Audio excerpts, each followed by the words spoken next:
언니는 돈 많으니까 더 내야지. 왜 나만 엄마 병원에 모시고 가야 해? 피를 나는 가족이 부모님 이야기만 나오면 남보다 못하게 변하는 이유. 대체 뭘까요? 우리는 흔히 남매는 싸우면서 큰다고 말하지만 성인이 된 후의 갈등은 단순히 다투는 수준을 넘어 깊은 감정의 골을 만듭니다. 특히 부모님의 노후부양이나 간병 문제에 대한 이야기만 나오면 평소에 사이가 좋았던 형제들조차도 서로를 비난하고 원망하게 됩니다. 이러한 갈등의 대부분은 돈과 노동이라는 두 가지 문제에서 시작됩니다. 누가 돈을 더 많이 내느냐, 누가 부모님을 더 자주 찾아뵙고 간병하느냐는 갈등은 단순히 계산적인 문제를 넘어 부모님으로부터 더 사랑받지 못했다는 어린 시절의 서운함이나 나만 희생하고 있다는 피해의식과 얽혀 폭발하게 됩니다. 이는 결국 형제 자매 간의 관계를 완전히 파괴하고 다시는 회복하기 어려운 상황으로 이끌기도 합니다. 이러한 갈등은 마치 한 가족 내에 서로 다른 나라의 시민들이 존재하는 것과 같습니다. 각자 다른 경제적 상황, 다른 생활 환경, 그리고 다른 심리적 배경을 가지고 있음에도 불구하고 부모라는 공동의 이슈 앞에서 공평하게 나누자는 추상적인 원칙을 내세우기 때문입니다. 하지만 돈을 더 많이 내는 사람은 나는 내 삶의 여유를 포기했는데 너는 시간만 쓰면 된다고? 라고 생각하고, 시간을 더 쓰는 사람은 나는 내 커리어와 육아를 포기했는데 너는 돈만 보내면 끝이냐? 고 서운함을 느낍니다. 이처럼 갈등의 원인은 눈에 보이는 돈과 노동에 있지만 그 뿌리에는 수십 년 동안 쌓여온 형제자매 간에 보이지 않는 감정적 빚이 숨어 있습니다. 공평함이라는 착각과 숨겨진 감정, 형제자매 갈등이 가장 큰 원인은 공평함에 대한 각자의 다른 기준입니다. 한 형제는 자신의 경제적 능력이 더 좋으니 돈을 더 내야 한다고 생각하고, 다른 형제는 시간이 더 많으니 부모님을 더 자주 찾아뵙는 것이 맞다고 생각합니다. 하지만 각자의 기준이 다를 뿐만 아니라 서로의 노력과 희생을 인정하지 못할 때 갈등은 심화됩니다.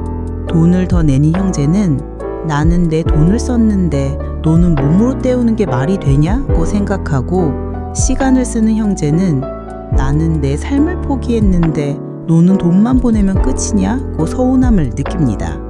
여기에 더해 부모님이 특정 자녀에게만 유산이나 재산을 더 많이 물려주겠다고 약속했거나, 형제 중 한 명이 부모님께 돈을 빌렸거나, 자녀의 결혼이나 취업에 부모님의 경제적 지원이 있었다면 갈등은 더욱 복잡해집니다. 왜 나한테는 없었고 저 형제한테는 있었을까 하는 마음속 질문은 질투와 배신감으로 번져 가족관계를 파괴합니다. 이처럼 갈등은 표면적인 돈 문제뿐만 아니라 오랫동안 쌓여온 부모님과 형제 간의 복잡한 감정들이 복벌한 결과입니다. 예를 들어 어릴 때부터 부모의 편애를 받았던 형제는 자연스럽게 다른 형제들의 견제 대상이 됩니다. 나는 이미 부모님께 충분한 혜택을 받았다는 죄책감에 부양 책임을 회피하기도 하고, 반대로 내가 부모님의 사랑을 독차지했으니 이 정도는 감당해야 한다는 심리적 부담감을 느끼기도 합니다. 반면 부모의 사랑을 덜 받았다고 느꼈던 형제는 부양의 의무를 통해 자신의 존재의 가치를 증명하려 하거나 모든 것을 공평하게 나누려 하는 보상 심리를 보이기도 합니다. 결국 형제자매 갈등은 과거의 기억과 상처가 현재의 문제와 만나 폭발하는 감정의 전쟁입니다. 부모의 역할과 솔직한 소통의 기술. 형제자매 간의 갈등을 해결하기 위해서는 부모의 역할이 가장 중요합니다. 부모는 재산 분배나 부양 문제에 대해 생전에 명확히 의사를 밝히고 자녀들에게 책임을 떠넘기지 않도록 노력해야 합니다. 모든 형제들이 모인 자리에서 솔직하게 재정 상황을 공개하고 각자의 역할에 대해 공평한 규칙을 정하는 것이 중요합니다. 또한 한 자녀에게만 의지하거나 특정 자녀의 희생을 당연하게 여기지 않는 태도가 필요합니다. 아들 몫은 딸 몫은 같은 오래된 관습에서 벗어나 각자의 상황을 고려한 합리적인 합의를 이끌어내야 합니다. 만약 부모가 이미 편애나 불공정한 재정 지원을 했다면 이에 대해 솔직하게 인정하고 자녀들의 감정을 헤아려 주는 것이 갈등 해결의 첫 걸음이 될 수 있습니다. 너희에게 다른 지원을 해서 상처를 준 것 같아 는 한마디는 오랫동안 쌓인 서운함을 풀어주는 마법 같은 힘을 가집니다. 형제자매 간의 솔직한 소통 또한 필수적입니다. 감정적인 비난을 멈추고 나는 이렇게 느끼고 있다고 자신의 감정을 명확하게 전달하는 것이 중요합니다. 네가 잘못했어 라는 비난 대신 네가 그렇게 행동했을 때 나는 서운함을 느꼈어 와 같이 주어를 나로 바꿔 이야기하면 상대방이 방어적으로 나오지 않고 대화가 이어질 수 있습니다. 객관적인 사실을 바탕으로 대화하고 서로의 상황을 경청하며 합의점을 찾아야 합니다. 관계의 재정립을 위한 노력. 결국 부모 부양이나 재산 문제로 인한 갈등은 가족 관계를 어떻게 재정립할 것인가에 대한 문제로 기결됩니다. 갈등을 해결하고 싶다면 돈이나 노동 분담의 문제를 넘어 왜 서로에게 상처를 주고 있는지를 깊이 고민해야 합니다.